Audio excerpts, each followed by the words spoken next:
This meeting is being held in compliance with the Brown Act. SCAG offices are open for members of the public to attend and participate in person. Instructions for providing public comment have been provided in advance and are also included in the agenda packet. Members of the public participating remotely should ensure their microphone is muted when not in use. Any member of the public calling into this meeting by telephone can press *6 to mute and unmute. All telephone participants should identify themselves prior to speaking. SCAG encourages all members of the public to participate in its meetings. We are committed to holding meetings accessible to people with disabilities. For members of the public requiring ADA accommodation, please call 213-630-1410. SCAG offers free interpretation services for members of the public needing information in another language. Please call 213-236-1895.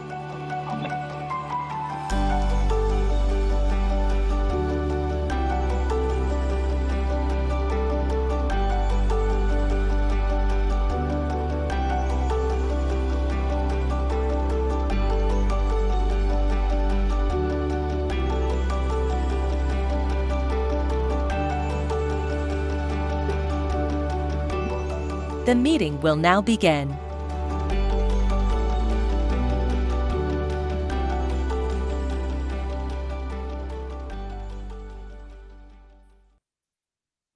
Good afternoon, everybody. Grab your seats. We're going to get started. We have a packed agenda today.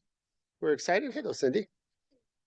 Welcome. Good afternoon. Today's starts off with a horn and everything. How do you begin with that? Today's Thursday, December 5th. To ensure we have a quorum, please get your cards into little things. And Madam Clerk, do we have a quorum today? Mr. President, we do have a quorum. Great. We're going to ask Ray Marquez, Second Vice President, lead us in the pledge. Ready? Begin. I pledge allegiance to the flag of the United States of America and to the republic for which it stands, one nation, under God, indivisible, with liberty and justice for all. Thank you, sir. Thank you, Ray. Okay, first thing we'll start off with public comments. Welcome, everybody. Welcome our special guest. Thank you for joining us today. We're looking forward to your segment here. Do we have any public comments on items not on the agenda, either in person or online? Mr. President, we do not. Okay, great. And we'll have a consent calendar. Does anybody need to pull the consent calendar items? Any public speakers on that at all? If not, we're entertaining a motion for items 1 through 7, is it? Shapiro move the item. Mano second. You got that? Brown moves. Yeah. Mono seconds. Yeah, Noted. Thank you. great. Mr. President, I'll display. Yeah, items, please. And I'll proceed to start the voting. 1 is for yes, 2 is for no, 3 is for abstain.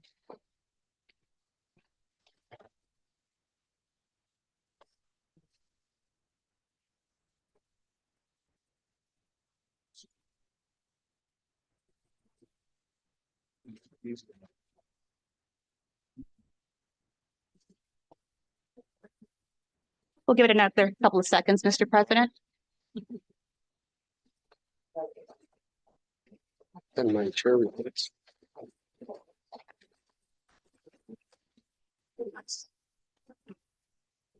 I will proceed to close the vote, Mr. President. And the motion for the consent calendar passes with 42 votes yes, 0 votes no, and 0 abstentions. Thank you, Madam Clerk. We're going to start off with the chair's report out. Start off with David Shapiro. Love it. Thank you very much. Today, the CHD Policy Committee reviewed one information item, the REAP 1.0 biannual report, which commemorates the conclusion of our REAP 1.0 grant. Mayan Johnson, SCAG's Housing Department Manager, and Mike Dietz, SCAG's Housing Planning Supervisor, provided an overview of the REAP 1.0 program and introduced a panel of 4 grant recipients that shared their insights on implementing this program. Our panel included Joseph Dieguez, Senior Vice President at Cosmot Companies, who presented on enhanced infrastructure financing district projects funded through REAP 1.0. Wells Lawson, Deputy Executive Officer of Joint Development at LA Metro, who gave an overview of the Partnership for Housing Acceleration Program. Myrani Anaya, Multimodal Mobility Administrator with the San Bernardino COG, who presented on the Subregional Partnership Programs projects. And Melanie Smith, Director of the Regional Development Gateway Cities COG, who presented on the formation of the Gateways Housing Trust Fund and other housing projects and tools. We thank our speakers for sharing their work. As we begin the implementation of REAP 2.0, it is critically important to understand the lessons learned and the successes of this program to continue to support local governments as they address our housing crisis. And just one other note, Mr. President, we had 7 outgoing members of the CHD committee, and we thank them for their service. Thank you, David. I'm going to turn over to Energy and Environment Supervisor Pacate. Thank you, President Hagman. The EEC this morning, we had 3 informational items and also had a vice chair election.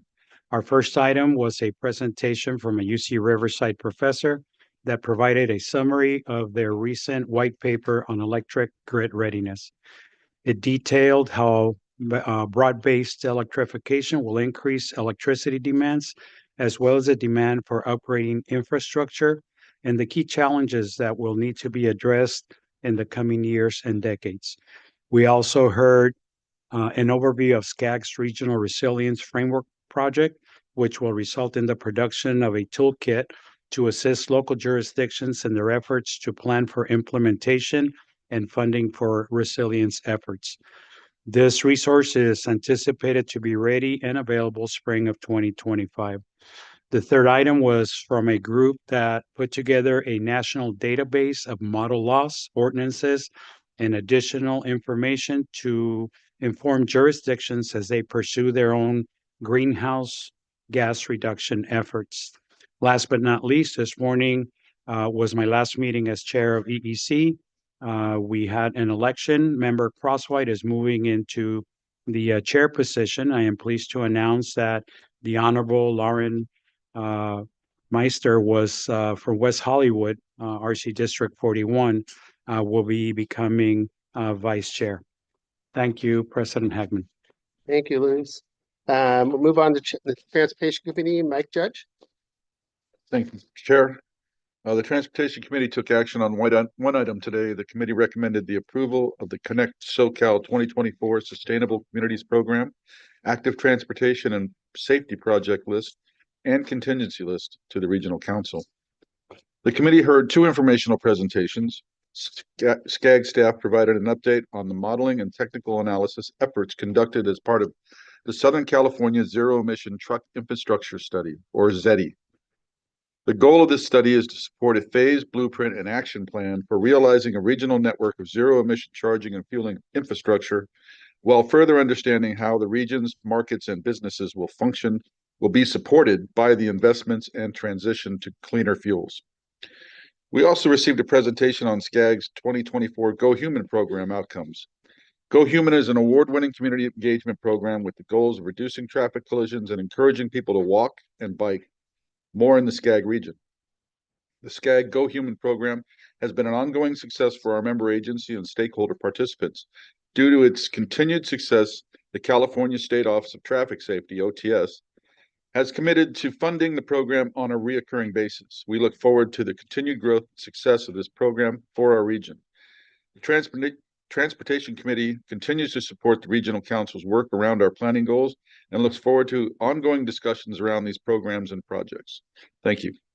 Thank you, Mike. And before we move on to our first big item today, I just want to take a little liberty here and have all the outgoing members of RC that are here today. This is your last meeting. I want to have you stand up. That goes with Luis, the Supervisor Pacate, Gary Boyer, Marshall Goodman, Damon Alexander, and our immediate past president, Art Brown. Am I missing anybody else? We have a couple others that are going, to some going up to the state legislature, so we'll be bugging them. But we want to thank you for your service and really appreciate all your input on this. We look forward to what comes, for you in the future as well. But thank you, guys.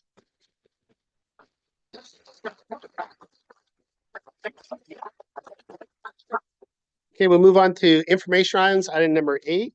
And each year at the Economic Summit, SCAG releases a comprehensive report on the state of the region economy, creating a partnership with a team of economic experts that are here today.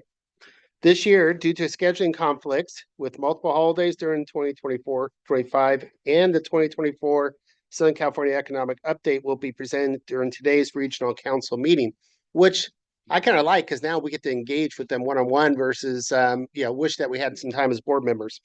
The presentation will be followed by in-depth discussion on the state of the economy among regional council members. Before we begin the presentation, do we have any members of the public who wish to speak on item number 8? Nope, we're good. Okay, before we begin, I'd like to extend a special thank you to our SCAG in-house economic analysis team with the demographics and growth vision business unit. So we're getting those same little books that we always get every year. And this is our team that's put all that together. So thank you guys for putting all the great work together.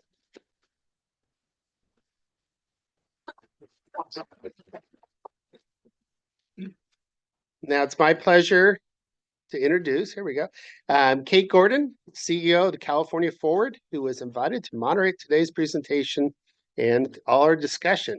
And you're going to tell us what stocks to buy and our interest rates are going down and how well we're doing going forward, right, Kate? That is my plan. There we Yes. go. It's wonderful to be here. Thank you so much, President Hagman, for inviting me to be a part of this important economic update. And I'm particularly excited to be here to introduce today's presenters and be part of an important discussion as we evaluate the state of our region's economy. And today's analysis presents a detailed economic outlook for the region and highlights that the rebound and growth in sectors such as good movement, healthcare, and tourism can and will hopefully drive the economy in the coming year. So before we begin, I wanted to note that SCAG, in collaboration with the team of expert economists that are here today, have put together a 2024 Southern California Economic Update, which I highly recommend looking at. It includes a review of the region and each county in 2024 and an outlook for 2025. The economists here have also provided short essays in the report on sustainable and equitable economic growth, which they will summarize next in our panel. And it's a great resource. It's not a doorstop. It's not super big. It's worth reading, and it is tailored for all of you. So please do take a look at that. So I would love to introduce this economic roundtable, each of whom will be presenting highlights from their analysis, whether that's a county analysis or a broader analysis on sustainability or equity in the region. And these 7 individuals are your thought leaders for the region. And I'm sure you've come across them many times and their insights in Southern California for decades, but really happy they all are here today. So I'm going to start all the way down. We're going to go down to Mark Schneep and then come back and then go back to Mark later for Ventura. But I'm going to go down to Mark, introduce Mark, Director of the California Economic Forecast, to provide an overview of the regional economy. So down to you, Mark. Thanks, Kate. Thanks, Kate. Yeah, that works. Okay, just to start here, 2024, we're not quite over with it, but we nearly are. It's turned out to be a lot better economic year than we all had thought. Economists a year ago were still predicting, or some of them anyway, recession, or if not recession, much slower growth than we had seen in 2023. But that didn't happen. In fact, we're going to end up with above trend growth for the US this year and probably even for the state. So for the SCAG region, we're actually seeing more than twice the number of jobs being created in 2024 than we saw last year. So that was kind of a highlight, is the labor markets are contributing more job opportunities this year. The issue, however, is that a lot of those jobs are concentrated in just a few industries. And the chart on the right-hand side shows you that healthcare, leisure and hospitality, and construction, those were the three big winners. We track, 13 private sector labor markets. The other 10 combined actually lost jobs in 2023 and 2024. But the big winners were, again, healthcare, leisure and hospitality, supported by tourism, and in construction, supported by all the new development in the region, which I'll talk about very shortly. And in that box are some high valued sectors, such as film, TV, and sound recording jobs, which we call the Hollywood jobs. And after the strike, which ended in November 2023, we still haven't seen jobs restored in this sector. Hopefully, we will start to see at least some restoration of jobs moving forward, but to date, that has proved a drag on the labor markets in 2024. Furthermore, the other sector, other high value sector, would be technology. And this picture is of scientific and technical consulting services, but it also includes technology also includes software development, data processing, computer design, computer security, and we haven't seen that be restored after a lot of the high PR layoffs that occurred in the tech sector in late 22 going into 2023. So that's sort of moved laterally, hasn't really been a big contributor. This we believe will change, however, going into 2025. One of the bright spots is our international trade through our ports of Long Beach and Los Angeles. And now, even after the strike, we've seen trade volumes soar at these ports again. So this is now getting us back onto track after we lost a lot of this trade volume through the Panama Canal due to the strike. Tourism has also been quite vibrant. This picture shows you passengers at LAX and at the other three airports combined, but visitor counts are up. Attendance at the amusement parks are up. Hotel occupancy at our principal tourist counties is up. So tourism has been quite a vibrant contributor to the economy of the SCAG region this year. But I think that the largest engine of growth is new development, all the different projects that we have going on. And in the non-residential area, you can see this map has a bunch of circles all over it, showing you the development projects that are spread out throughout the SCAG region. And then I've listed a few here on the right-hand side. The Brightline West high-speed rail train is fully underway. World Logistics Center and Serrano Commerce Center, those are huge projects in the Inland Empire. Same thing with Kaiser in Redlands, and lithium extraction in Imperial Valley. But we've got some very, very large projects that are going on in non-residential area. And again, our book highlights all of the most principal ones, but that's a major driver in the region throughout. Housing this year, new housing, we turned down just a little bit after reaching a 12-year high last year. So we're off just a little bit, but that's due to the high interest rates that we're seeing. If those come down like we anticipate going into 25 and 26, you'll see housing run back up. However, new development projects in housing have just been stellar. In fact, take a look at the first 5 projects on that list on the right-hand side. Silverwood, Aquabella, Disney Cotino, those are all in the Inland Empire. And then Hitch Ranches in Ventura County, the Great Park in Irvine. Those 5 projects account for over 40,000 homes. And all of those projects are either approved or underway at this time. So we've got a lot of new housing ahead of us and a lot of new development that's going to continue to drive this region over the next several years. Let me just end with the outlook overall for the region.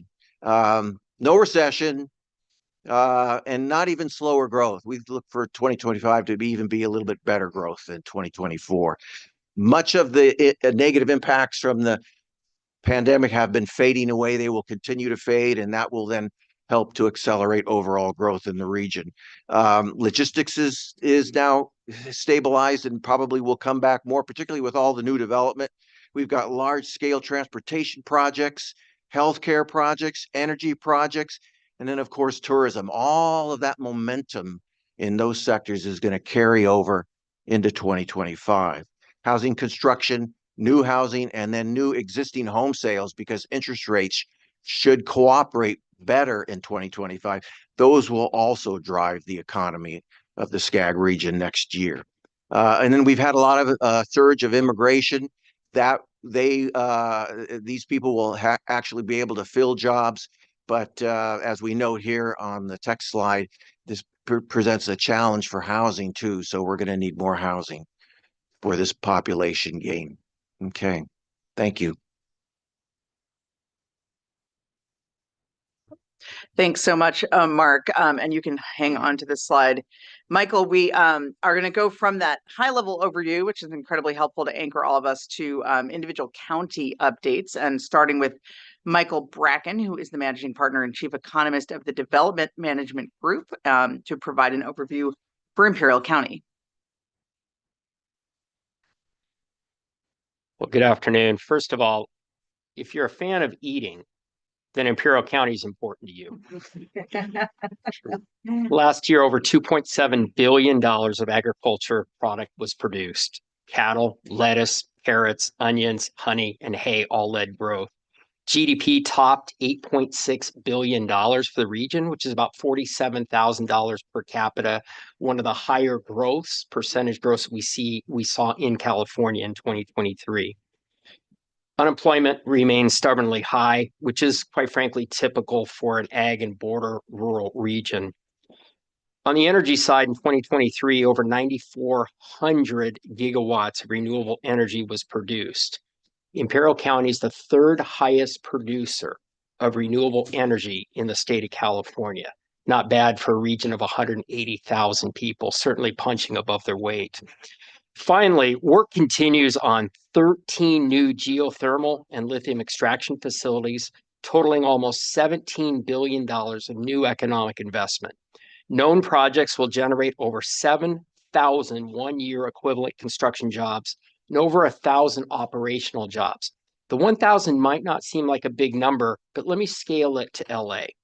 Scaling to the size of LA County, this is like saying LA County was expecting a $900 billion investment, or the equivalent of 150 SoFi stadiums. That's a significant amount of growth, and 50,000 new jobs. That gives you a sense of what the impact of the geothermal lithium extraction industry will be on the Imperial County region. The region obviously remains hopeful for this economic renaissance to continue. Thank you. Thanks so much, Michael, and you can pass that down to Shannon. Next, we have Shannon Sedgwick, Senior Director of the Institute for Applied Economics for the LA County Economic Development Corporation, to provide an overview of LA County, which we just scaled up to. So now we can hear about it at scale.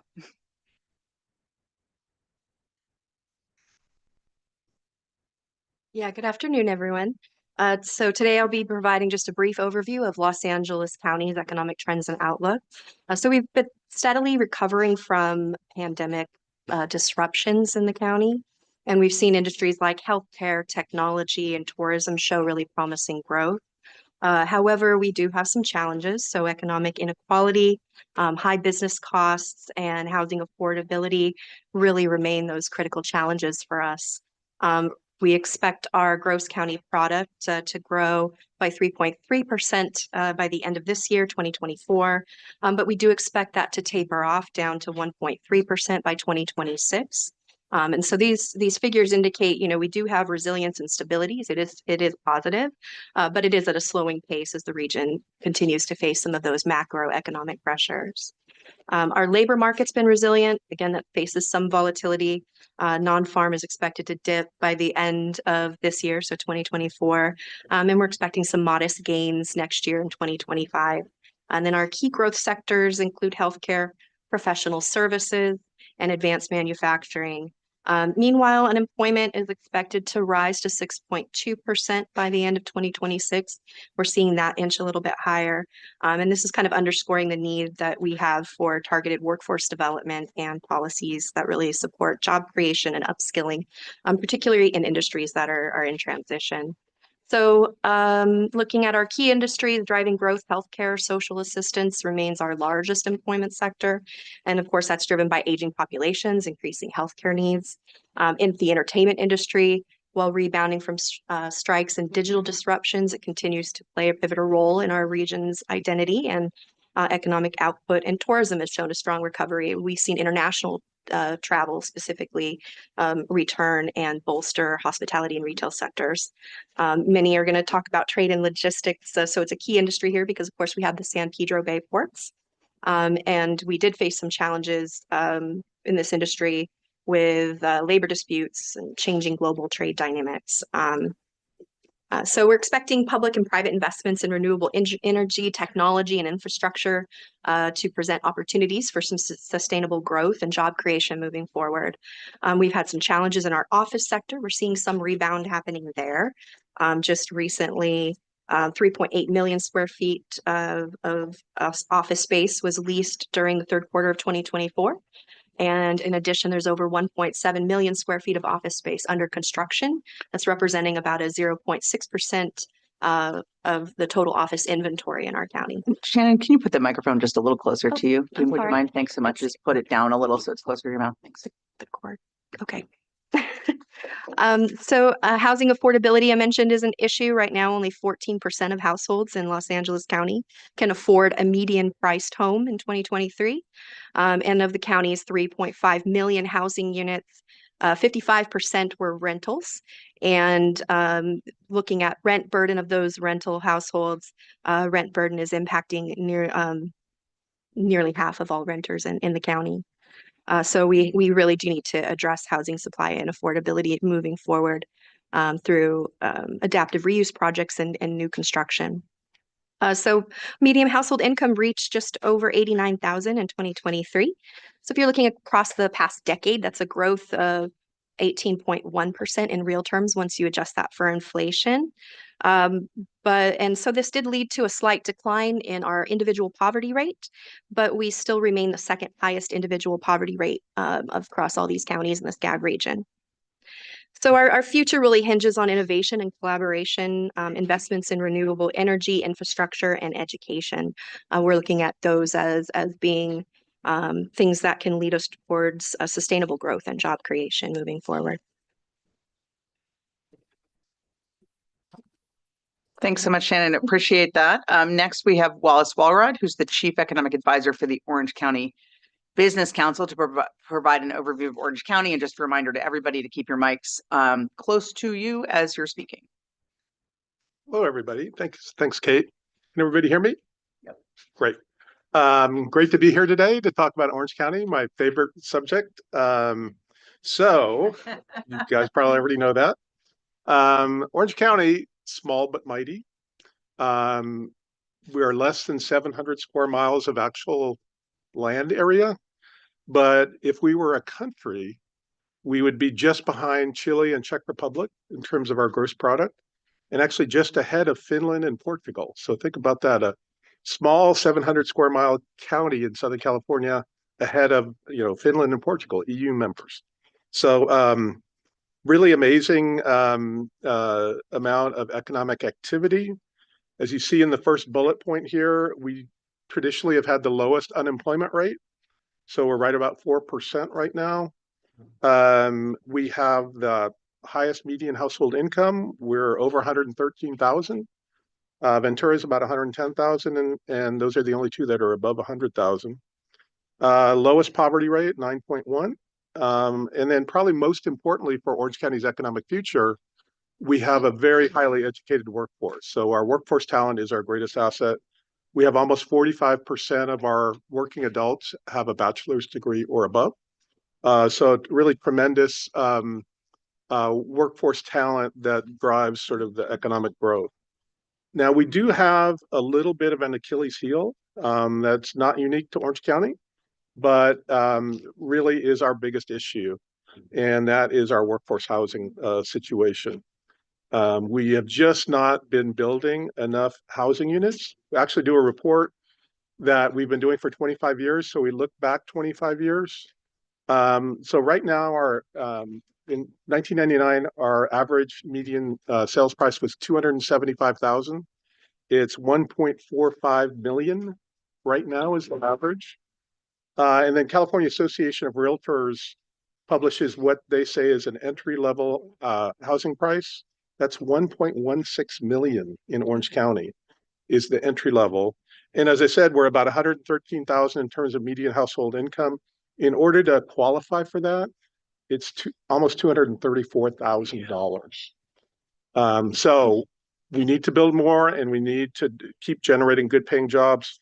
When we look back 25 years, the statewide average between 99 and 2024 was a growth of 300%. Orange County actually grew the most of any county in California, 413%, more than San Francisco, Santa Clara, and all of the SCAG counties. So housing will continue to be a big issue.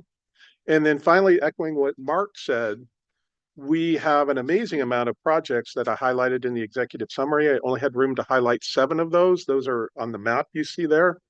That totals about $13 billion in new investment over the next couple of years. And they range all the way from OC Vibe, which is a mixed use entertainment project that envisions being the downtown of Orange County. We have Disneyland Forward, a major expansion of the Disney Resort. We have we have housing projects like Related Bristol, Magnolia Tank Farm, several projects in Santa Ana. And then the last thing I'll talk about is we are becoming sort of a healthcare center. So there's amazing amount of investment being made in healthcare, major healthcare facilities in Orange County. And the 2 leading ones are the City of Hope is building a huge new campus. And then also UCI is building a new hospital. And that's already actually open and the first phase is already done. So those projects are providing good paying jobs during construction, but then also during operations, they're going to be providing jobs as well. So hopefully Orange County will continue to sort of drive the county and the region forward in terms of prosperity. And I echo Mark that I think 2025 is going to be a great year for a county and the region. So thank you, everybody. Appreciate it. Thanks so much for that, Wallace. And turning to Manfred Kyle, who's the chief economist of the Inland Empire Economic Partnership and Claremont McKenna College, to provide an overview of Riverside and San Bernardino counties. And I wanted to note that his co-author of this section of the report, Robert Kleinhens, is also here. And so just wanted to acknowledge him as well. Wallace. Sorry, Manfred. Good. Well, thank you. Just a few things that if you're not aware of it, to summarize sort of how to look at the Inland Empire, which is San Bernardino County and Riverside County together.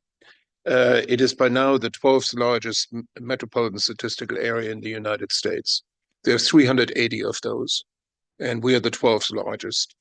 We just passed San Francisco. The next one ahead of us at 200,000 more is Boston and Cambridge. So just to give you an idea of the size of the population, right? Second thing to note is that 20% of its labor force commutes.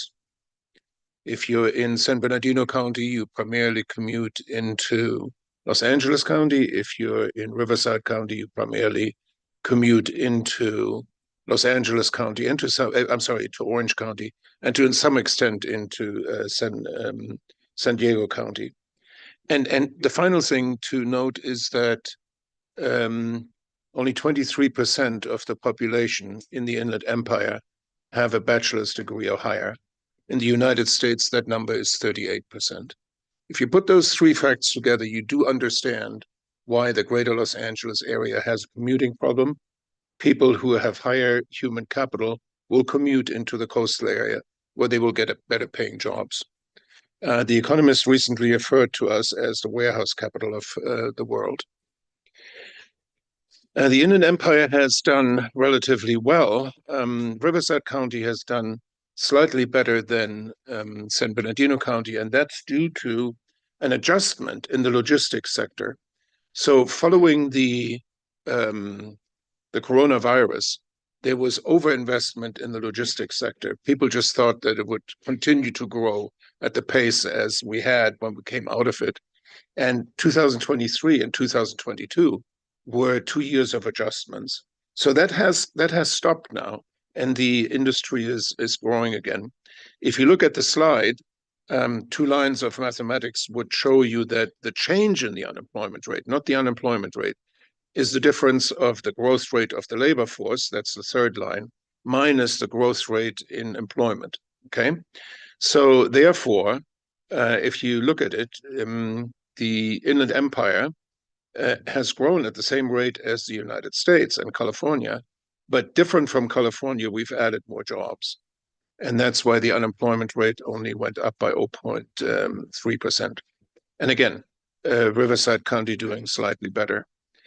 The county data is unfortunately only available until 2023. So the EDD publishes the new data at the end of the year, so we won't have that data until by county for 2024. And these are simply the growth rates over the 2 years. And for the Inland Empire together, what stands out is, as with other counties, the increase in particular in healthcare. What is worth noting, and I want to stress this, is that the 2 counties are quite different.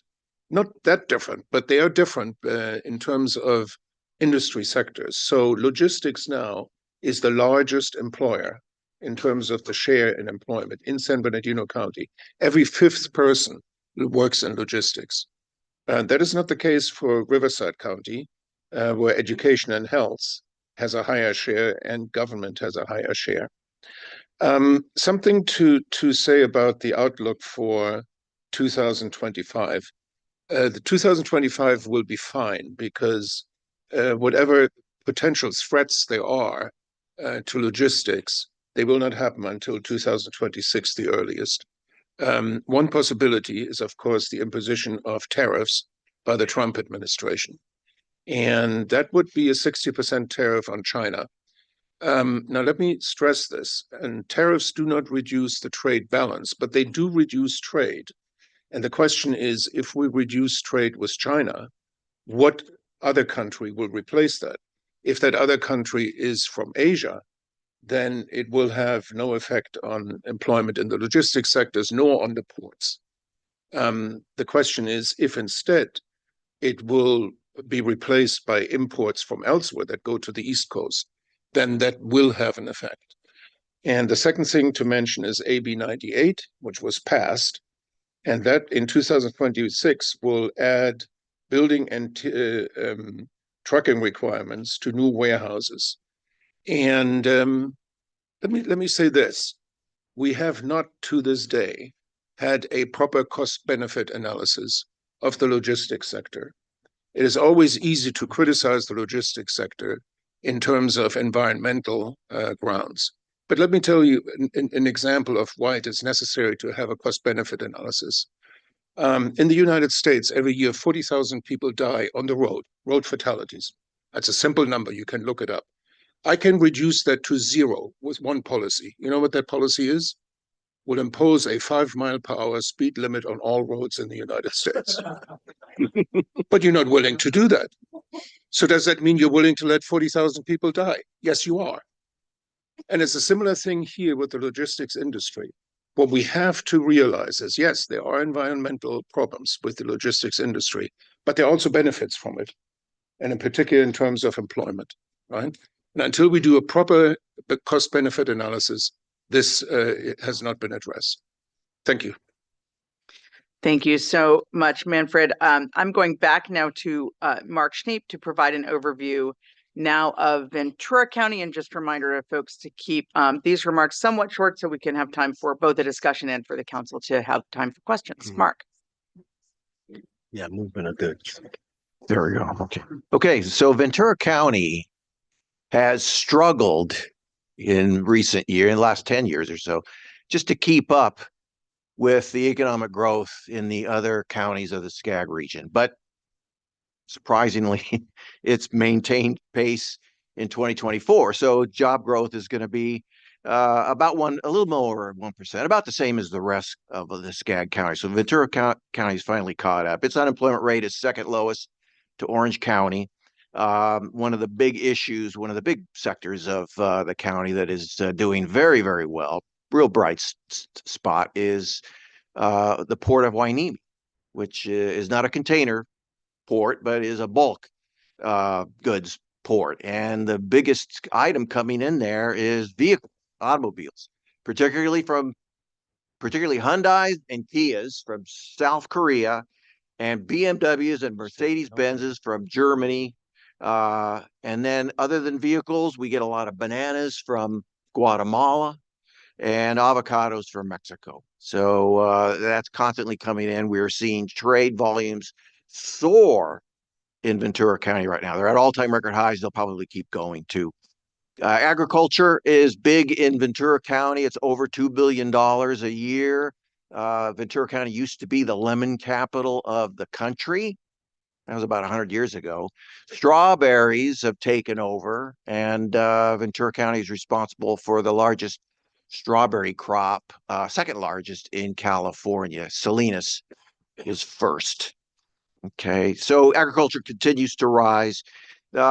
One of the reasons Ventura County struggle is because the population has been in decline for about the past 7 years. We're likely to continue to see that occur because that momentum is not really changing. We are, however, ironically, getting a lot more new housing development, so perhaps that will stop the outflow with new housing accelerating recently. Real quick on the outlook for Ventura County. Because we don't have diverse organic business growth, the extent of job creation is still going to be limited in 2025. We'll still see job creation, but it won't set any new records. We still have very high housing costs, as everybody has said here today, and the limited job opportunities will probably not necessarily stop the outmigration. So we're likely to see population continue to contract a little bit. But we will be building a little bit more housing because a lot of the new development projects that have been in legacy for the last 10 or 20 years are now starting to get pushed into operation. So we'll see more housing being done. And in trade, international trade is going to continue to power Ventura County, as well as a lot of the new development going on there. Okay, thank you. Thank you so much, Mark. And lots of common themes across these county updates, which we'll dig into a little bit in our discussion. But first, want to go up a level again to talk about both sort of sustainability and equity issues, which are obviously inextricably intertwined, as you'll hear in these two presentations. But first, starting with David Roland Holst, who's the managing director of the Berkeley Economic Advising and Research, to provide an overview of a topical brief from the report Sustainability in the SCAG Economy, which you'll see is actually also very much about inequality. So, David.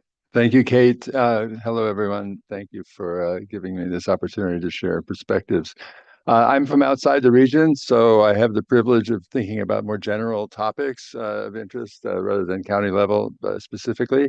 And so I posed 5 questions, which I think have prompted a certain amount of anxiety in the local population. Certainly for me too, it does keep me awake. And I'm going to try to answer those questions in 2 minutes, so it's going to go relatively quickly. But you can, of course, take a look at the report starting on page 56 to get the details. The first question is, the U.S. economy may be resilient right now, but have we kept up? Has California and the Southland kept up?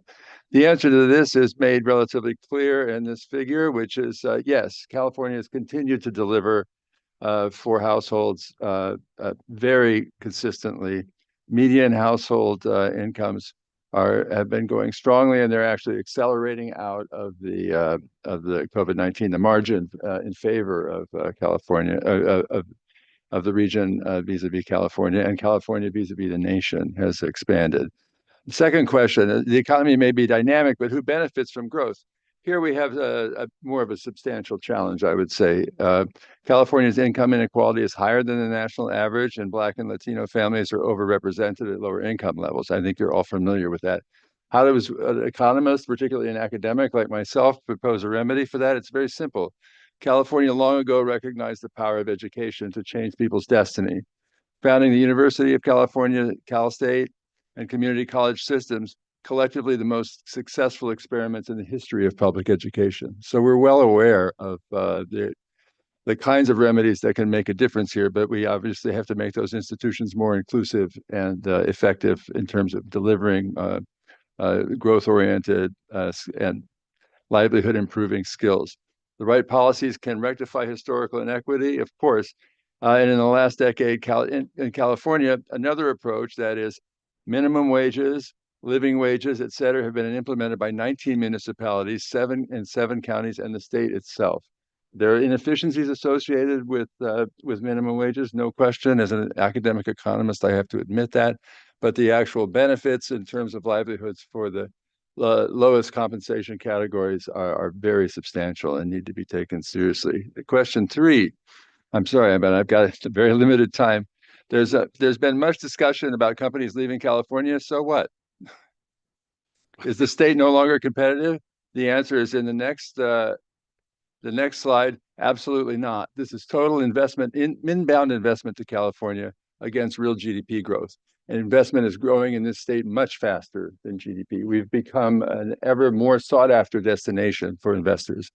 So if we take ourselves away from the headline cases of individual companies leaving the state, it's clear that California is still a mecca for opportunity, and it's seen as that by outside investors, both domestic and foreign.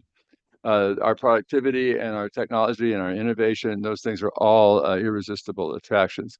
It might be easy to dispel the notion that California is losing its appeal for doing business, but the issue of selective firm immigration raises some other more subtle problems. So obviously I can't digress too much on this point, but maybe we should be asking ourselves if we need companies that don't want to finance public goods and services or comply with improved environmental and labor standards.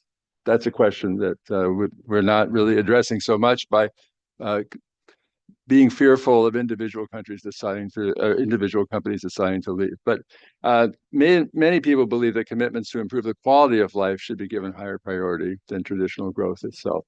In any case, we're in no trouble as far as being a destination for investment.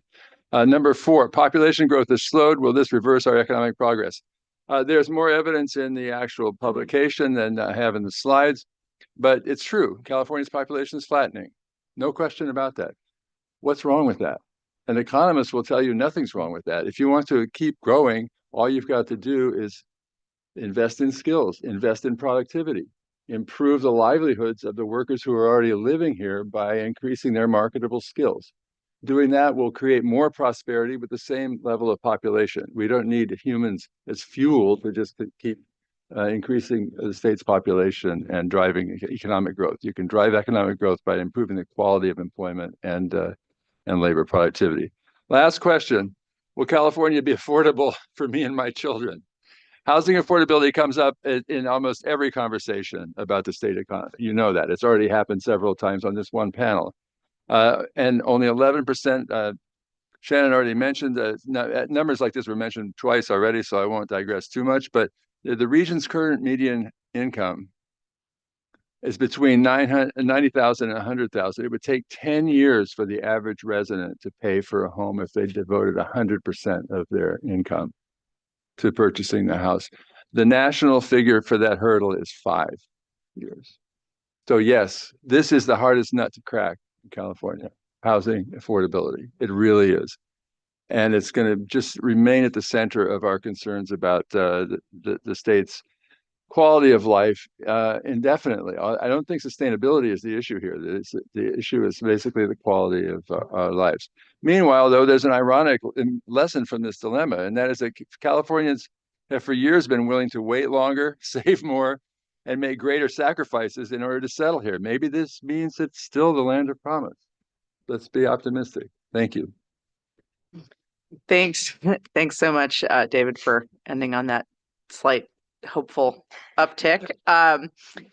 Our final presenter in this section, then we'll go to a bit of a discussion, is Beth Tamayos, who's the research director for the UC Riverside School of Public Policy, providing an overview on another one of the topical briefs in the report, Equity in the SCAG Economy. And again, you'll see that there is a lot of intertwining with climate in this piece. Go ahead, Beth.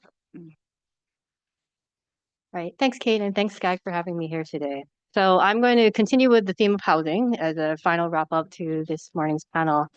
And basically what we were thinking about in terms of the equity is how to frame it in something that's particularly salient to the SCAG region. And one of those is talking about housing.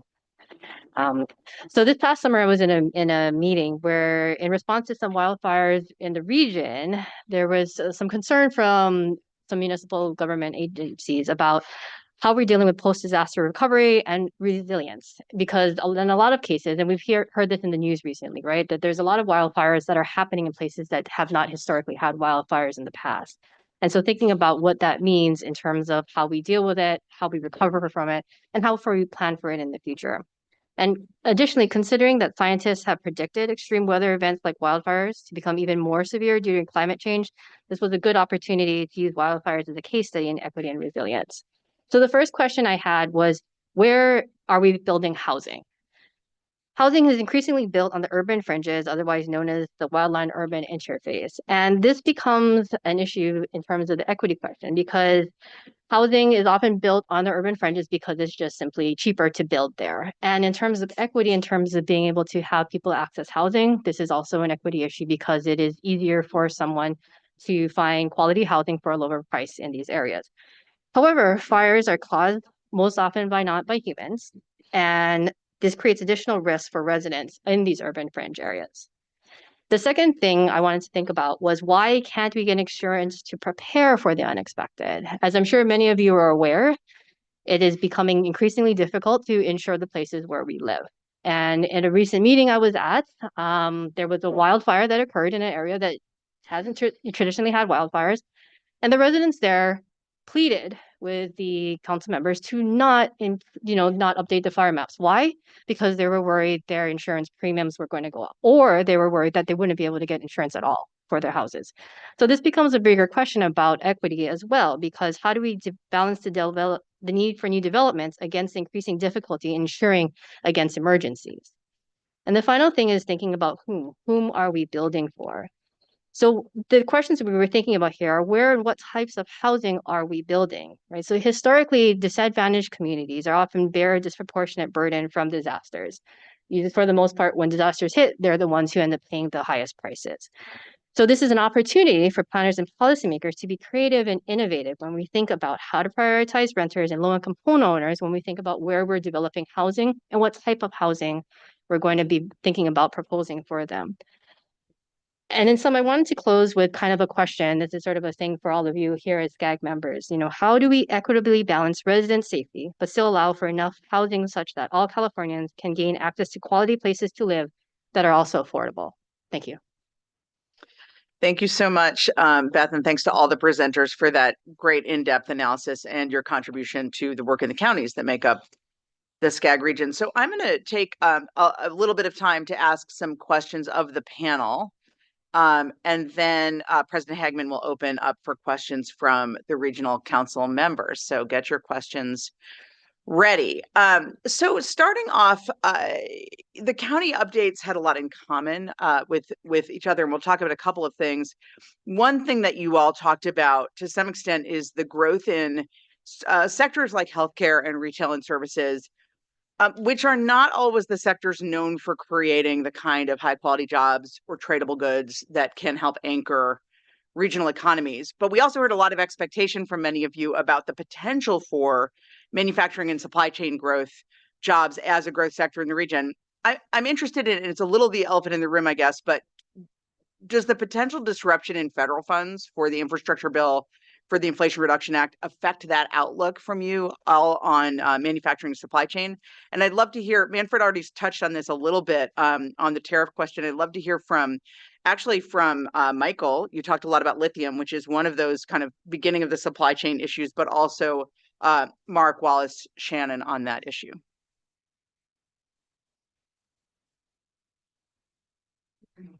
Yeah, I think I'd start with this. Personally, I try and separate rhetoric from policy. And I think the thing I keep going back to, Kate, is a month ago, President-elect Trump used the words drill, baby, drill. Well, geothermal can be part of that. Lithium can be part of that. It's the use of natural resources in this country to propel this country's economy. And so from that sense, if I can limit the question to say, how could the issues between Washington and Sacramento affect Imperial County?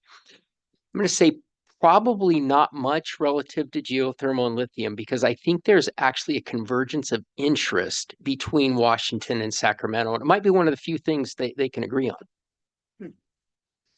Thanks for that. Interesting. And may depend on the thing that you're extracting, but thanks for that perspective. Shannon, you want to weigh in on this at all? Sort of either on the balancing of the regional economy with, kind of services versus sort of more tradable goods, or just the political question?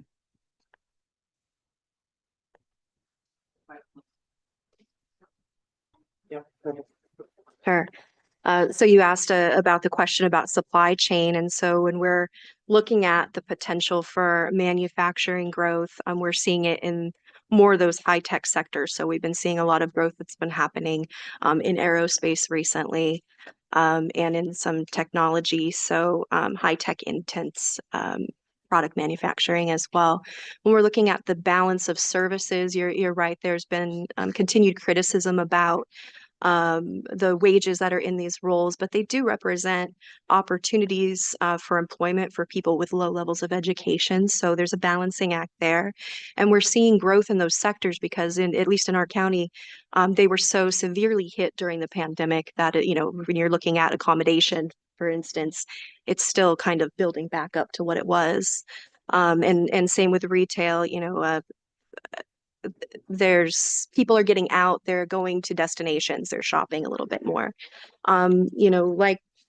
Like Michael mentioned, there are some instances in our county that may not be threatened by potential tariffs. Yes, we have the ports and trade from Asia could be impacted, specifically China. But we have other things like oil production, where it's a very complex issue. And if that's allowed to continue, then our reliance on that crude being shipped in on big ships that are very high with pollution, like it may not, it might balance out in some of that because what we don't use that's produced currently in our county, we will be shipping in on those tankers. And so some of that we're waiting to see. But we have a lot of investment that's already happening in our county that's not dependent upon what's happening at the federal level. Thanks so much. And absolutely go ahead, jump in, Wilson. Oh, thanks. Yeah, just want to chime in. Actually, we find healthcare to be, for the most part, pretty good paying. And one thing about healthcare is even the entry-level jobs, that industry is very committed to moving people up through career pathways because it is the biggest growth industry. In Orange County, we're getting older demographically, and people don't stop getting sick during recession. So if I was going to tell anybody industry that to go into, healthcare is the one. Second, manufacturing is still a big deal in Orange County. It's 155,000 jobs right now. I think California needs to think about some of its policies because there is a big trend towards onshoring back into the states, and the Midwest and the South and other states are really playing a big part in that. And for whatever reason, California is not playing as big a part. And I have a very specific example that there's a defense kind of company called Endural. If you haven't heard about it, if they ever do an IPO, that would be one I would invest in. The founder is the guy who founded Oculus that then was purchased. And they're probably going to have their headquarters remain in Costa Mesa, but they are not building it's a 10 million square foot manufacturing facility. They're not building that in California, very clearly. And finally, the biggest thing for Orange County is actually med tech and medical device.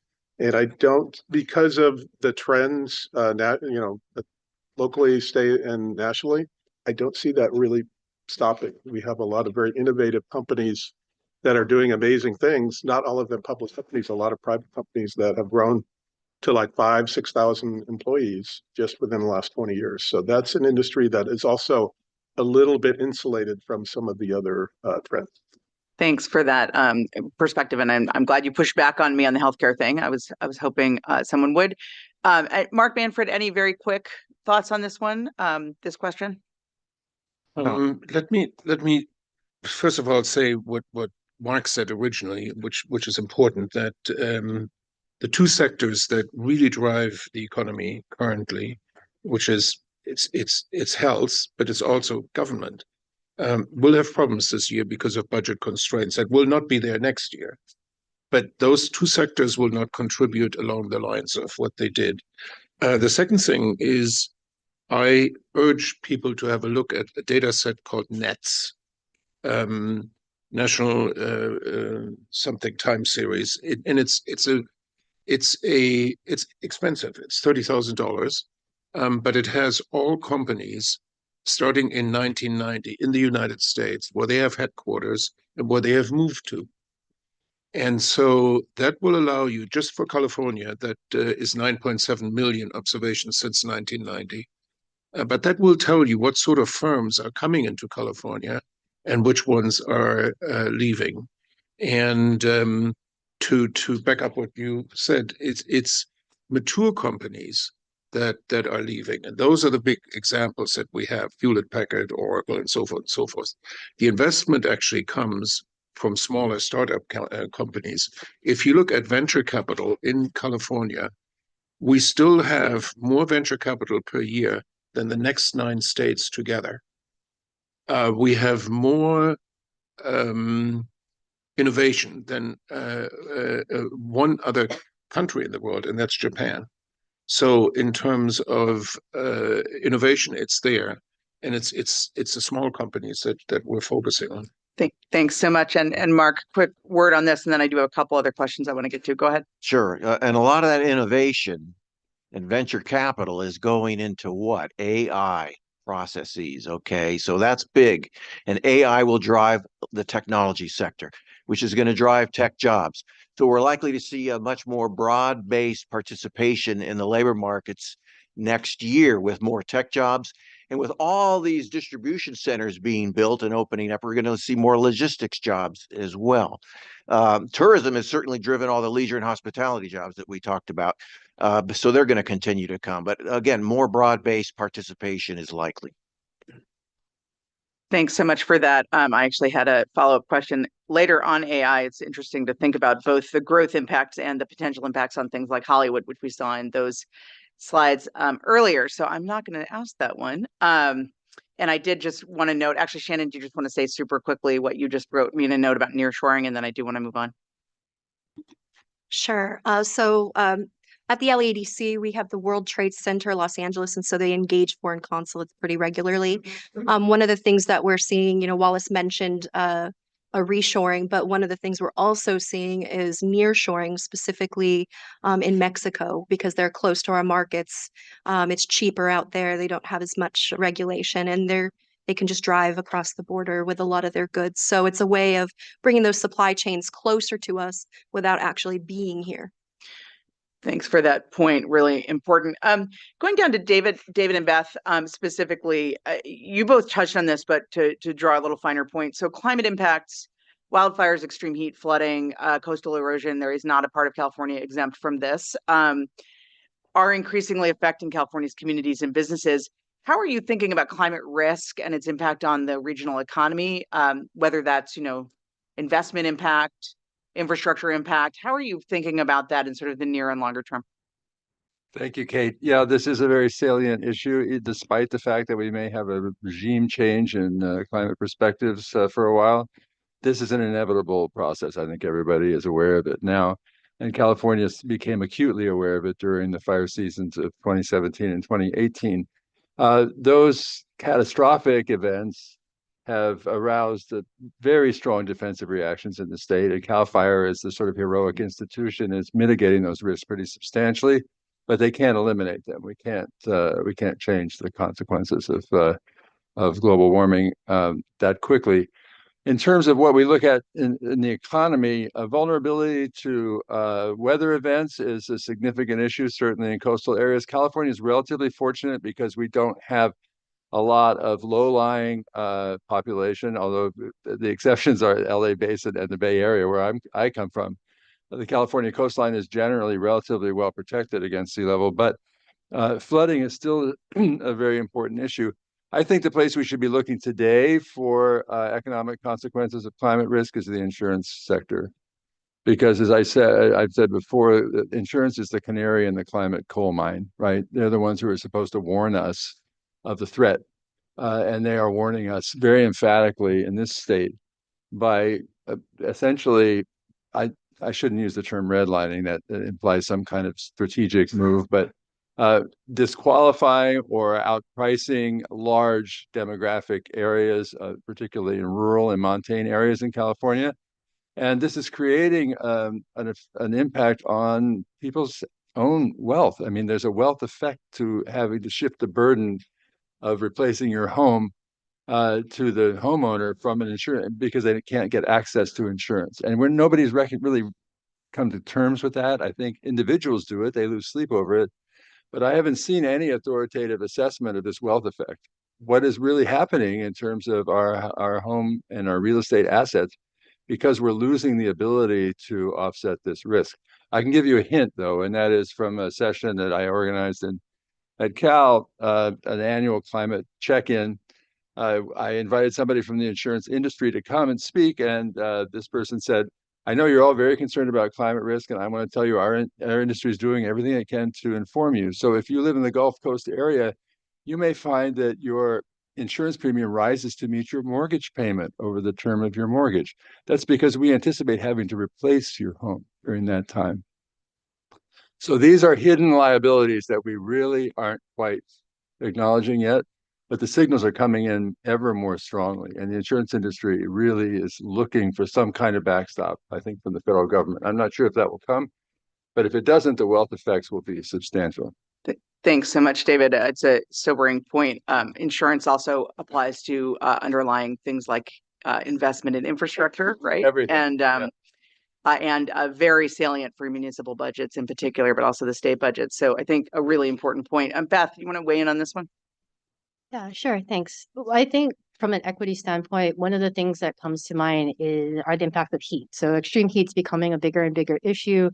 And particularly from an equity standpoint, when we think about a lot of our low-income workers, those are the ones who are most exposed to heat. So they're ones that are not working in climate-controlled environments. They're usually not office workers, or they're working in indoors, but in areas where they don't have a lot of access to climate-controlled facilities. And so so that's definitely there's economic impacts to that, because if that is too hot to work, then we lose economic productivity. In terms of wildfires, that has also come up in looking at some of the equity impacts in terms of just individuals being unable to work because a wildfire has either closed their area or their business has been burnt or somehow otherwise affected by fire. So I think there's definitely several different impacts that we can see economically from an equity perspective. Thanks for bringing up the labor productivity point, because I think that's overlooked really quickly. Yeah, go ahead. Just some breaking news. If you haven't heard, there was a 7.0 earthquake in Northern California. So one of our more traditional disasters 2 hours ago. And a tsunami warning. My kids' schools sent me texts about it. All off of I think Eureka, or off of just yeah. Yes, these risks are not confined to climate, but climate is increasingly among them. Related actually to what both David and Beth just said, you all talked quite a lot about affordability issues, obviously, in your counties, especially around housing. Some of the impacts that David and Beth talked about in terms of shoring up our state and our region to climate have also increased insurance costs, but also electricity costs. And some of the things Shannon talked about, gas prices are also quite volatile, as we know in the state. This is a kind of fundamental budget and overall affordability question for this region. Maybe to Beth Wallace, Michael, do you expect to see these prices keep continuing to rise? What do you think, what kinds of decisions do you think the region needs to be making around this overall affordability, this sort of triple threat coming on top of the housing issues, affordability crisis? Start, whoever wants to start. I mean, I think anytime we talk about affordability, I mean, particularly from an equity perspective, it's just that the lowest income earners are always hit from all sides instead of being hit just from, one perspective. So it ends up being either it's housing or it's housing and transportation or it's utility costs. And I think that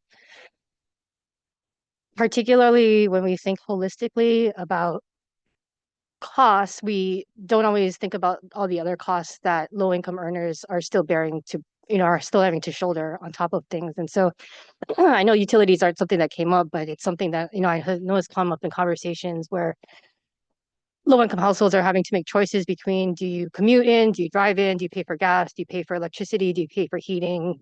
How do you basically manage all of those things at the same time, which can be a lot. And so, obviously there's thanks to our municipal services that have provided, emergency help to individuals. But I think it's just, remembering that there are a lot of costs that we don't necessarily talk about that do add up for low income households. Thanks. And then quick thoughts from others. Yeah, Wallace, Michael. actually, very quickly, I actually do some work for a global reinsurance company, looking at some data. And yes, they're getting much better at pricing risk having to do with climate, but the bigger part is the actual cost of repairs has skyrocketed.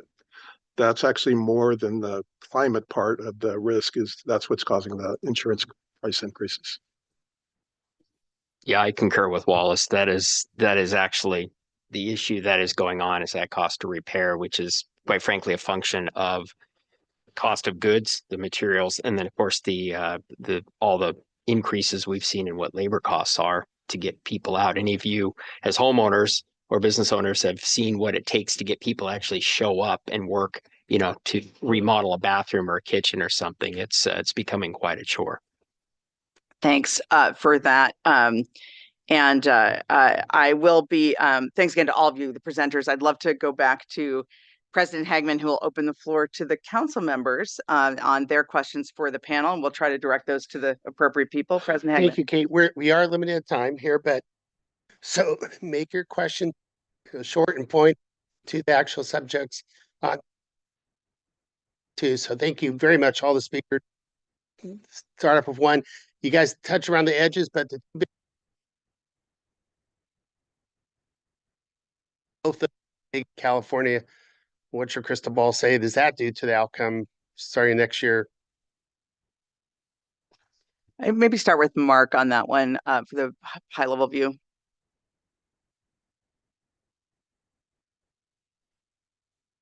The two issues were immigration, and what was the other one? Green industrial policy, basically. Oh, immigration. That's probably going to change the immigration issue. I don't know that that's going to have a real big effect on the economy in 2025. I mean, a lot of immigrants are here now that have come over through the surges that we've seen. Our labor markets have been trying to absorb them, but they have not been able to absorb them fast enough. That's one of the major reasons why the unemployment rate has risen more in California right now. So I think we still have enough immigrant labor force to absorb into the labor markets over the next year, maybe even two. So again, immigration policy, however it goes, I don't think is necessarily going to stifle the SCAG economy at all. And luckily, we already had some answers on the green industrial policy questions. I'm going to go back to you, President Hagman. Karen? You turned off my mic. Just real quick, and it's not been brought up. I just left Riverside County. We had our economic summit. I had to leave early to come here, and Thornburg was talking. And it seems to be a topic that hasn't been brought up, and that is the transition from COVID times to coming back to workforce. And I know that a lot of employers are very active in the Corona Chamber of Commerce, and we have businesses that are having challenges getting people to come back non-remote. And there seems to be a question on, accountability and everything. Do you see that? I mean, and now I just heard on the news this morning that they're looking at social security workers having to come back in the office, but it seems to be more of a employee mentality of being able to say, no, I'm not going to, and then they're willing to quit. So when we're talking about the unemployment, do you think that plays a part into it? Is that the entitlement some of the workers are having now, that they're feeling that they're okay to just lose their job if they're not going to follow it, or they sue. There's a lot more lawsuits for employees. So, when we're talking about the unemployment, there's a lot of pieces that I think are kind of after, and I could be wrong. You guys have the information. I'm going to go to Shannon first, and then Wallace as the two big kind of office centered economies with people with real impacts from people not coming back in. So go to you two.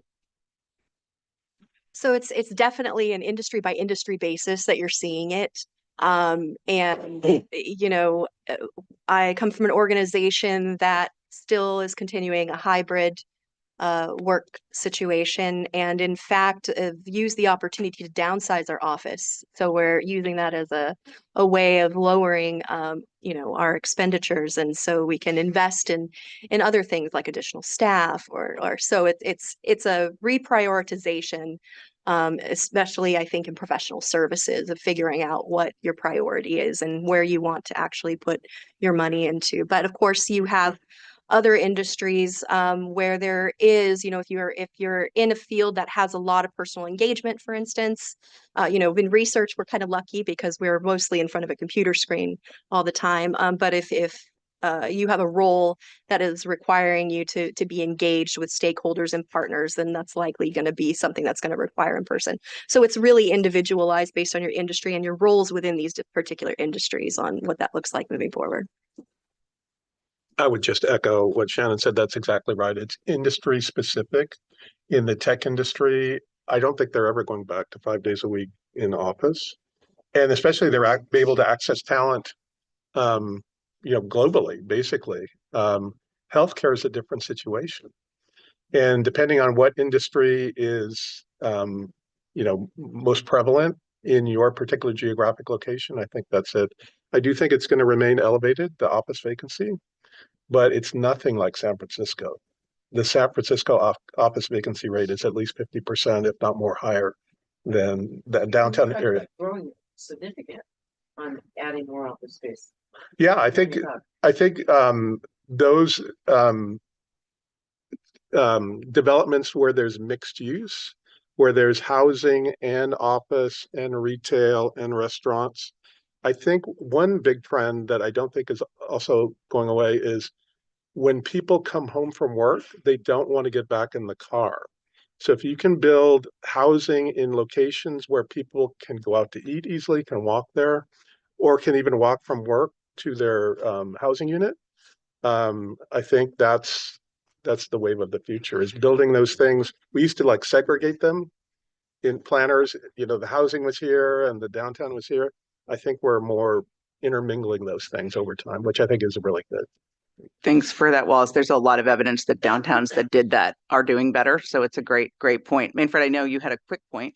Yeah, and that's particularly important for the Inland Empire, right? Because we do believe that people have moved out to the Inland Empire because they didn't have to be at work physically anymore.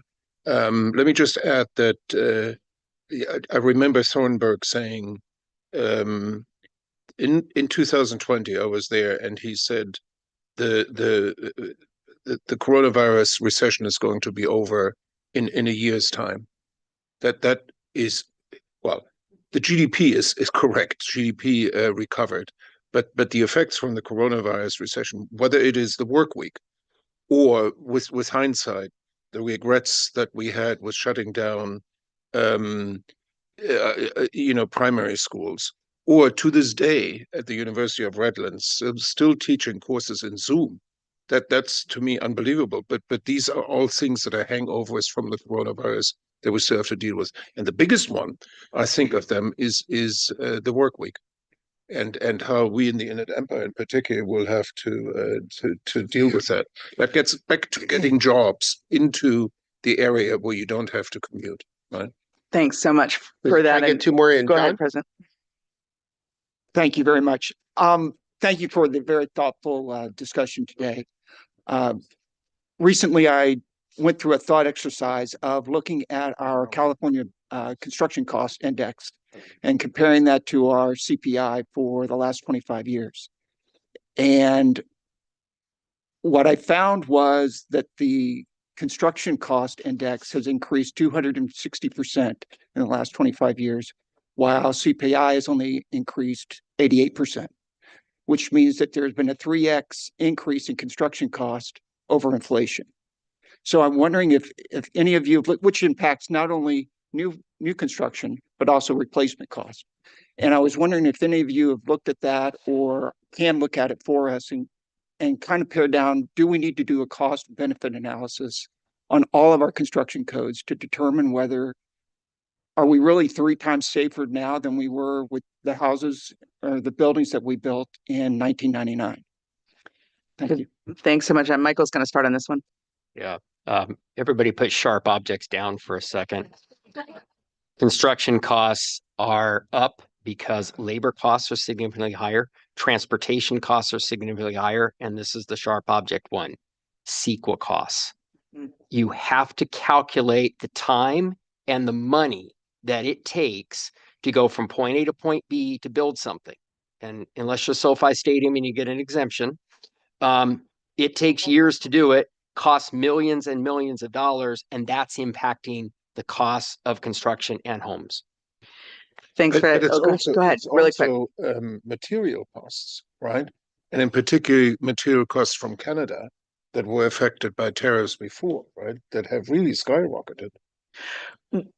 We'll go to the last question. I Yeah. think one really quick high level point on this is that all the things we talked about around disaster response are also increasing those costs because there's just more construction happening because of a combination of these factors. Go ahead. And that's a big factor. I'm just going to put my old hat on back when I was in the legislature when California did away with basically the California lumber industry and chased it out of state. That also raised the prices. Instead of fixed it, we taxed it.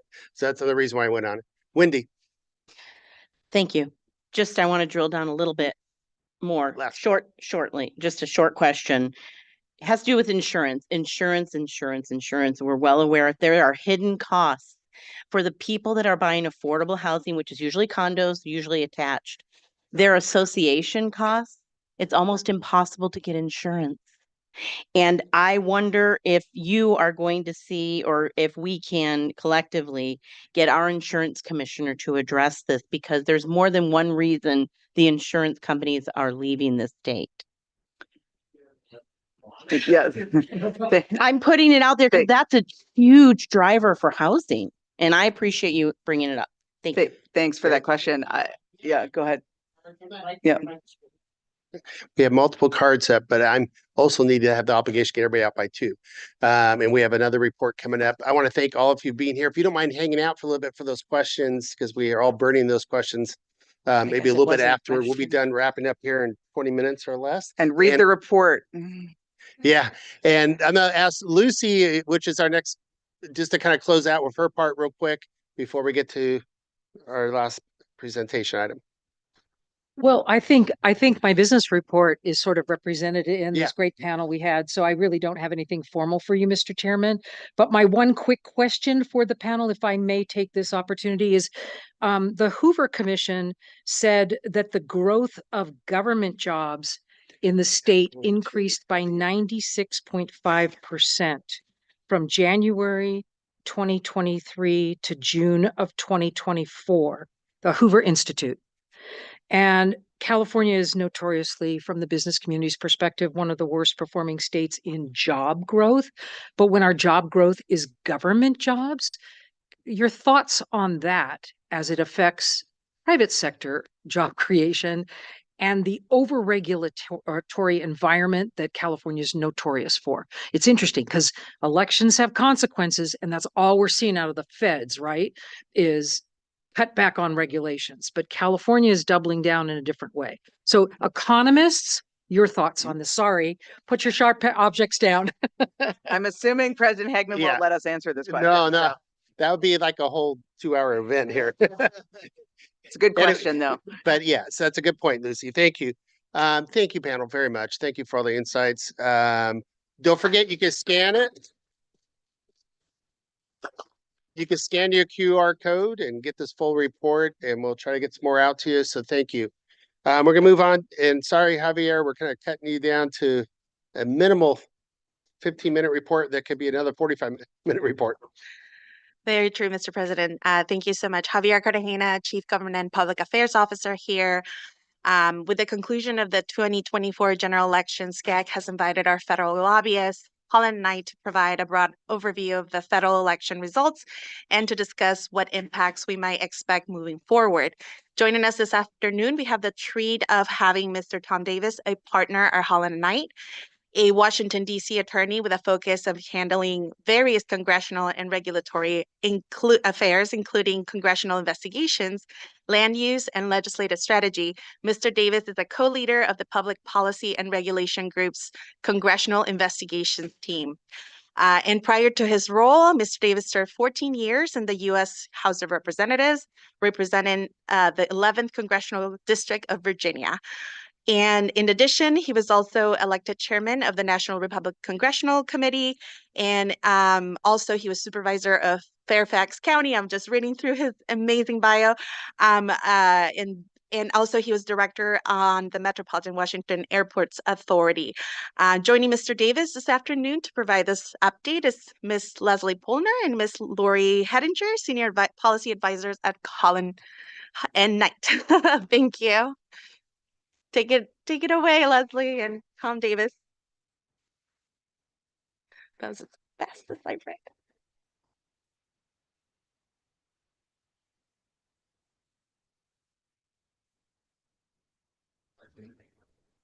Thank you.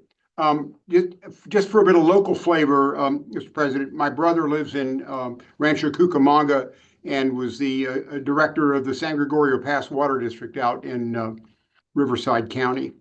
I was a county supervisor for 15 years before I went to Congress, and there I not only served as campaign chairman, I was chairman of the House Government Reform and Oversight Committee.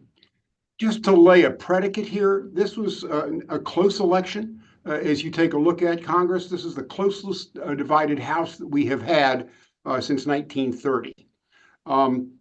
We have a unitary government, which is the exception in American politics. Over the last 40 years, divided government has prevailed over 70% of the time.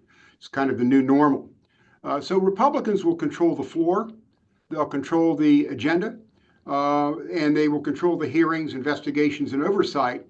But with the exception of the Congressional Review Act and reconciliation, they're going to require Democratic votes to accomplish most of what they want to do.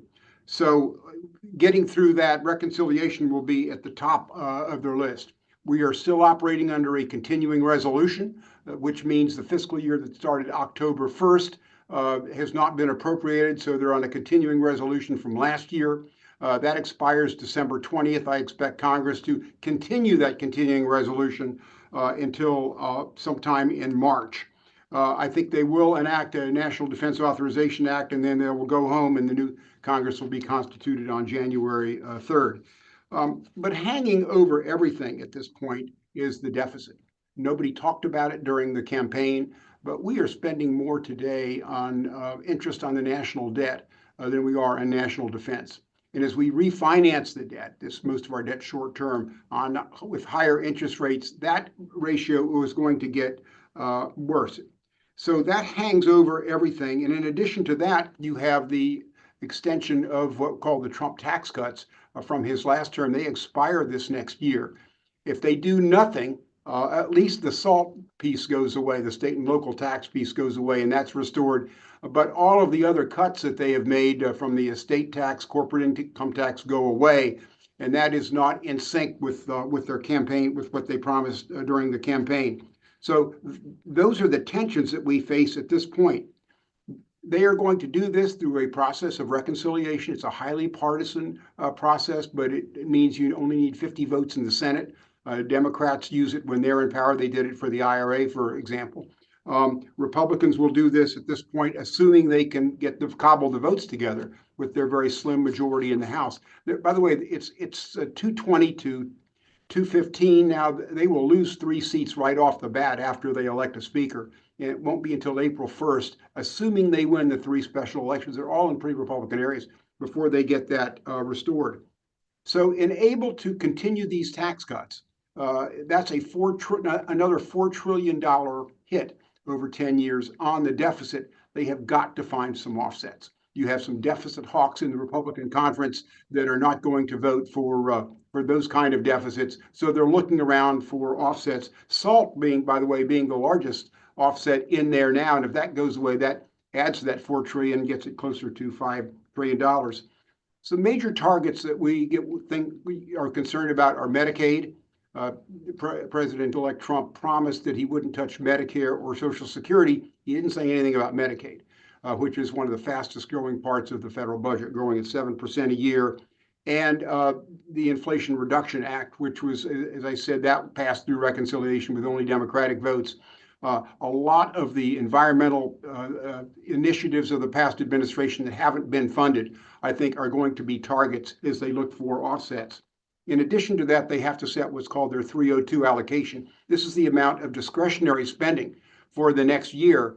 And Republicans tend to be partial to defense spending. So I believe they're going to target more domestic spending, which will cut into grants and transportation and some of the things that interest us who have been in local government. So that's kind of the good news from Washington. We're going to continue, though, to look at this. Our firm, by the way, we have 3 former Republicans, 3 former Democratic members. From top to bottom, I think we're staffed on this and are wide awake to what's going on and trying to stay ahead of the curve. But from a protection point of view, we need to get in early with this as they move through budget reconciliation and try to protect the kind of programs that are helping local governments. Leslie? Great. Next slide. Thanks, Tom. So I think Tom, gave a really good overview of what to expect, kind of the key issues. And as he mentioned, I think there are going to be a few things that are going to be top of mind. We've got to deal with FY25 spending, which they're going to punt into next year. And then right around the corner, they'll have to deal with FY26. The debt ceiling expires in early January. That's historically been something that Republicans have been loath to raise and will rely on Democratic support. And then, as Tom mentioned, very early on, we expect 2 budget reconciliation packages, which, the bottom line on that is that can be, that only requires a simple majority in the Senate to pass. And it looks like the first package may focus on border security. The second package is more likely to address the tax cuts. And some of that, in order to fund that, is going to likely be repealing portions, not all, but portions of the Inflation Reduction Act. And I think behind that, of course, we're going to see some, strong measures on immigration, unlikely to see the kinds of mass deportations that the president-elect talked about during the campaign, but certainly very, very high profile ICE raids in communities. It is possible that the administration will try to link funding for competitive grants to cooperation with ICE. And so those are going to be some of the things that we're working on. And we're going to talk about this in a moment, but of course, Congress also still has to work on some of the big bills, and that includes surface transportation reauthorization. Next slide. And so I'm going to turn it to Lori to talk a little bit about that. Hi, good afternoon, everyone. As you all know, every 5 years, Congress considers a surface transportation reauthorization bill, and this sets the policy and the funding levels for all Department of Transportation programs, including highways, rail, transit, freight, and goods movement. The current authorization bill that we're living under was included as part of the bipartisan infrastructure law, and it expires September 30th, 2026. Congress, the congressional committees have held a couple hearings, but they're going to probably hold a mini hearings over the next year or so. And the committees of jurisdiction are House Transportation and Infrastructure Committee, which we have some great Southern California members on that bill, as well as Senate Environment and Public Works, or Senator Padilla sits on it. So great advocates for our priorities. They're going to probably start drafting next spring or summer, but typically it's really difficult to get this done in just 2 years. It typically, Congress has to pass multiple extensions before it gets done. There were a number of new DOT programs that were created in the bipartisan infrastructure law, and Congress, and talking to the committee staff, will eliminate or consolidate some of the programs. With a Republican-controlled House and Senate, we're going to see emphasis on funding for state DOTs and rural communities. The leadership in these committees do come from rural areas and rural congressional districts. Less emphasis on climate and environmental justice, and more emphasis on roads and safety and freight and goods movement. And we also probably will see a program to streamline some permits, which perhaps could be helpful for many of y'all and for SCAG overall. We have started working with your legislative staff to target some areas that you would like to identify as priorities for the next authorization bill. We're still in the beginning of those conversations, but you will be hearing more on that soon. Next slide. Leslie. Sorry, having some issues with the mute button. So I just want to flag that it's just underscore a point that Lori made. It's going to be really, really important for SCAG to have a strong presence in DC during these surface transportation reauthorization conversations. It is not a slow process, as we know. I think last time around they needed to do 14 extensions. It is possible that Democrats may try to slow the process down to see if they've got a better hand in 2026. But a lot of the foundation gets laid in these early days. And so it's really important that we're at the table as, you know, making sure that we're championing our priorities. Sorry, could you just go one slide back? So just in terms of what's going on with the transition right now, as you're seeing in the news, President-elect Trump has been naming a number of nominees. Sean Duffy is the nominee for Secretary of Transportation. And as Tom mentioned, we're so fortunate to have a number of former members in our as part of our team. And so several of our colleagues actually served with Mr. Duffy when he was in Congress. He was a fairly moderate member. You may remember him. He was also, I think, probably one of the few members who had the distinction of being on The Real World. And so, you know, he is somebody, again, that has voted in favor of surface transportation reauthorization in the past. And so will be, I think, somebody that will be good to work with. Next slide. And then just in the housing slide, Scott Turner, who's former NFL. Mr. Turner also served in the first Trump White House, and he oversaw he was the director of the Opportunity and Revitalization Council. And so just to flag here, he was a big champion of opportunity zones. So we may see the reemergence of opportunity zones, particularly as the next budget reconciliation tax package gets negotiated. And he's coming out of the private sector. Next slide. And then, of course, former member Lee Zeldin will be leading the EPA, and our colleague Tom Reynolds was very close with Lee Zeldin. They were both part of the New York delegation. He was actually part of the Bipartisan Climate Solutions Caucus. I will just note that on EPA, this is an area that we certainly expect a lot of action. I think the president has and some of his allies have talked a little bit about impoundment, which is this idea that an administration could hold on to funding even if it's been appropriated and not spend those dollars. That will be that will face a number of legal challenges. I think a lot of that will come to a head around EPA and Inflation Reduction Act funding. And so that'll be an area that Mr. Zeldin will be focused on. Next slide. And then Russell Vogt, who I was just mentioning, will be the Director of Office of Management and Budget. He was the co-author of Project 2025, which, as many of you will remember, got a lot of airtime during the campaign. He is a big believer that the Budget and Impoundment Control Act of 1974, which guides this whole idea of impoundment, is illegal. And so he wants to see that challenged legally. And so this is where you may see programs, grant dollars not coming out for certain programs that the administration doesn't agree with. Next slide. So one piece to just remember is that there's over $90 billion remaining in the bipartisan infrastructure law for funding. And so there are a number of grant programs, next slide, where we will expect to see additional rounds coming out. Next slide. And I know that there's a lot of concern that, perhaps California won't be able to, folks from California won't be able to compete. And, looking at the first administration, that's just not the case. And so, there's a different vocabulary that will need to be used. There are likely to be new criteria that will be issued. Many of these programs will likely get renamed. And next slide. And so I think, we're going to have to learn that vocabulary again or put a refresh from the first administration. But, I think this is an area that members should plan on competing because there's a lot of dollars out there. Next slide. Next slide. And so, as Lori mentioned, surface transportation reauthorization expires in 2026. Just to give you a flavor of where, from the last administration, kind of some of the things that we're really focused on.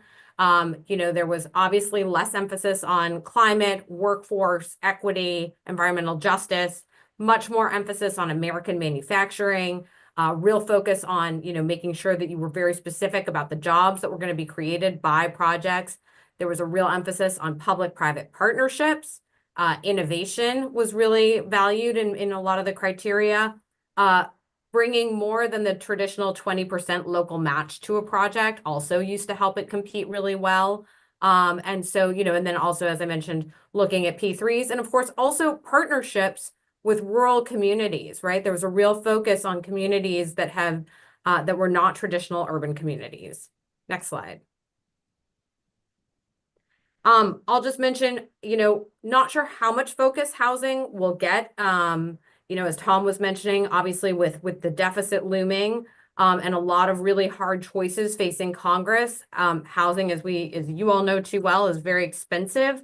But given what a role that played in the campaign, I don't think that they're going to not talk about housing. And so, I do think that you will see some motions, potentially through opportunity zones, but I also think we're going to have to play some defense here on some of the key housing programs that matter, because there's going to be a lot of pressure to cut. Next slide. Lori, I'll turn it to you. Hi, so just a quick following up on what Leslie said about EPA.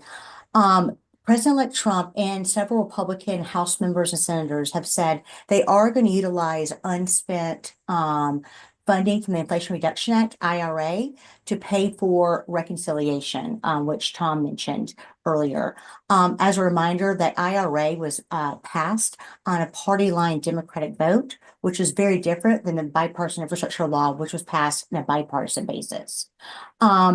A second Trump administration, you're also going to see probably a smaller budget request for EPA. There could be some cuts, particularly to the clean air programs and also environmental justice. And the nominee for EPA, Lee Zeldin, has said that he's been tasked by the president-elect over the first 100 days to review all regulations that were made under the Biden administration. So we will see some of those rolled back. And I highlighted a couple in the water sector. I know many of y'all do own water utilities, but the PFAS, CERCLA rule, and lead and copper very much could be rolled back. Next slide. And I think we covered this already, so we'll open up for some questions.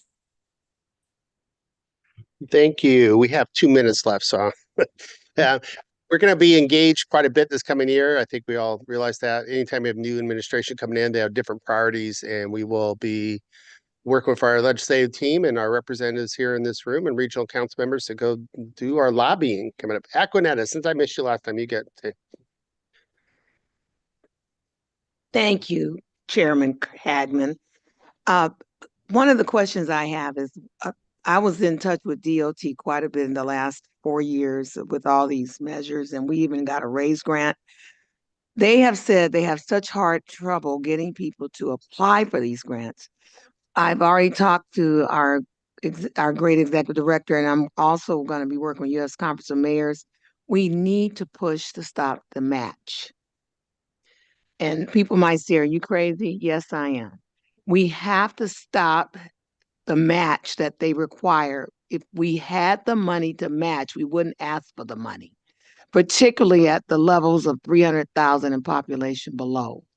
So keep that, you know, like in your notebook to think about, because when I get to U.S. Conference of Mayors in January, I am going to be screaming to the top of the ceiling to stop the match. And DOT knows we're coming with it. When Acrodata comes, that's what happens too. There we go. Thank you all very much. Quick announcement, then we'll adjourn. Okay, if you're interested, our General Assembly is coming up. Interested in leadership positions and stuff, you gotta get your names in to Maggie or somebody over here by the 21st of next month. And we also have a scholarship committee that we're trying to keep kids engaged in regional planning. So if you want to be on that, please get your names to us as well. We're going to bypass any of the reports out and let everyone get up. It's 2:00. I made it. Thank you all again.